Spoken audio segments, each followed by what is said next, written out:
खूप पेशंटला असं वाटतं डिलिव्हरी नंतर, जर डिलिव्हरी सिझेरियन सेक्शन झाली असेल किंवा टाके पडले असतील, नॉर्मल डिलिव्हरीमध्ये देखील इपिझिओटोमी घेऊन आपण टाके टाकतो काही वेळा.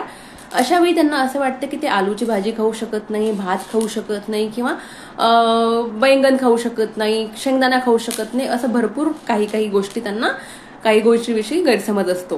पण त्यांना हे सांगायचं, जर तुमचं ब्लड शुगर लेवल नॉर्मल असेल आणि तुमचं वेट नॉर्मल असेल, म्हणजे ओबीज नसाल तुम्ही, तर तुम्ही अवश्य थोडंसं गोड देखील खाऊ शकता मनाला वाटलं तर, किंवा बटाट्याची भाजी असेल, रताळू असेल किंवा भात असेल, हे नक्कीच खाऊ शकता. हे जे गोष्टी आहेत आपण त्या पेशंट्सला अवॉइड करायला सांगतो ज्या पेशंटची शुगर ॲबनॉर्मल आहे, डायबेटिक आहेत किंवा त्यांचं वेट जास्त आहे. कारण ओबेसिटी आणि डायबेटीज हे दोन्हीही गोष्टी वुंड हिलिंगला व्यवस्थित नाहीये. त्याच्यामुळे वुंड हिलिंग डिलेड होऊ शकतं किंवा त्याच्यामध्ये पस फॉर्मेशन होऊ शकतात किंवा कॉम्प्लिकेशन काही होऊ शकतात. त्याच्यामुळे डायबेटिक पर्सन असेल किंवा ऑबिस पेशंट यांनीच ह्या गोष्टी खाऊ नाहीत. बाकी सर्व जे नॉर्मल लोक आहेत किंवा ज्यांची शुगर नॉर्मल आहे ते अवश्य ह्या सर्व गोष्टी जेवण आहारात घेऊ शकतात. थँक्यू.